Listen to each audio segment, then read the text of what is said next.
করলে মরে একটা, আহত হয় একটা, একটাই যায় স্যার, বাকিটি যায় না।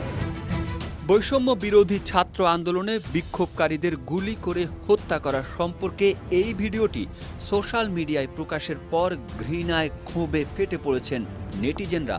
তারা বলছেন, কতটা নৃশংস আর নির্দয় হলে এমন তাচ্ছিল্যের সঙ্গে মানুষ হত্যা নিয়ে আলাপ করতে পারে।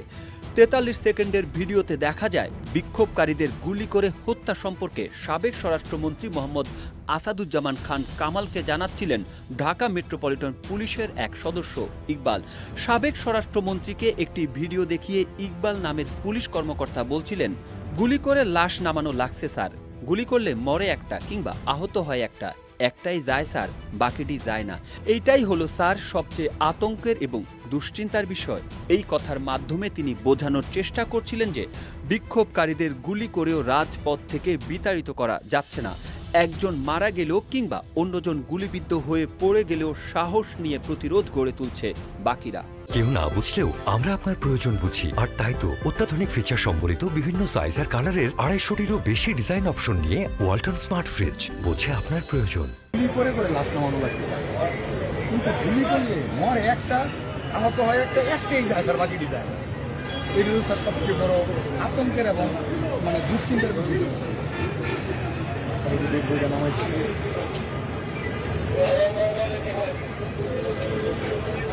মোটা মোটা সিডি আছে, কোমরে ব্রেক ছিল আর নিচে প্যান্ট ছিল, পুলিশ মোটর সাইকেল দেখে ব্যাগে কাপড় আছে, এটুকু দিয়ে একটুকুর কারণে।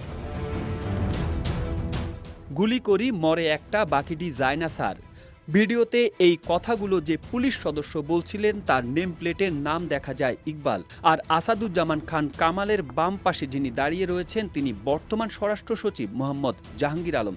সামাজিক যোগাযোগ মাধ্যমে ছড়িয়ে পড়া ৪৩ সেকেন্ডের ভিডিওতে আরও দেখা যায় সাবেক স্বরাষ্ট্রমন্ত্রী আসাদুজ্জামানকে ঘিরে দাঁড়িয়ে আছেন কয়েকজন পুলিশ কর্মকর্তা। ভিডিও ক্লিপটি সাবেক আইজিপি চৌধুরী আবদুল্লাহ আল মামুনের কাঁধের পেছন থেকে মোবাইল ফোন থেকে ধারণ করা হয়েছে। আন্দোলনকারীদের পুলিশ গুলি করেও দমাতে পারছে না বলে জানান পুলিশ কর্মকর্তা ইকবাল। সাবেক স্বরাষ্ট্রমন্ত্রীর নির্বিকারভাবে মনোযোগ দিয়ে ভিডিওটি দেখেন। গুলি ও হতাহতের দৃশ্য দেখে তার চেহারায় কোনো প্রতিক্রিয়া দেখা যায়নি। জুলাইয়ের মাঝামাঝি থেকে আগস্টের ৪ তারিখ পর্যন্ত কোটা সংস্কার আন্দোলনকে কেন্দ্র করে বিক্ষোভকারীদের ওপর আইনশৃঙ্খলা বাহিনী নির্বিচারে গুলি চালায়। ভিডিওতে পুলিশ কর্মকর্তার কথা শুনে বোঝা যায় বিক্ষোভকারীদের ওপর পুলিশের গুলিতে হতাহতের একটি ভিডিও আসাদুজ্জামানকে দেখানো হচ্ছে। এদিকে ২০১৫ সালে রাজধানীর উত্তরা থেকে গুম করার অভিযোগে সাবেক প্রধানমন্ত্রী শেখ হাসিনা, সাবেক স্বরাষ্ট্রমন্ত্রী আসাদুজ্জামান খান সহ ৫ জনের বিরুদ্ধে মামলার আবেদন করা হয়েছে। আজ দুপুরে ঢাকার মেট্রোপলিটন ম্যাজিস্ট্রেট ফারজানা শাকিলা সুমু চৌধুরীর আদালতে এই আবেদন করেছেন ভুক্তভোগী সুপ্রিম কোর্টের আইনজীবী সোহেল রানা। আদালত বাদীর জবানবন্দি রেকর্ড করে আদেশ অপেক্ষমান রেখেছেন। এর আগে গতকাল কোটা সংস্কার আন্দোলন চলাকালে রাজধানীর মোহাম্মদপুরে মুদি দোকানদার আবু সাইদকে হত্যার অভিযোগে সাবেক প্রধানমন্ত্রী শেখ হাসিনা সহ ৭ জনের বিরুদ্ধে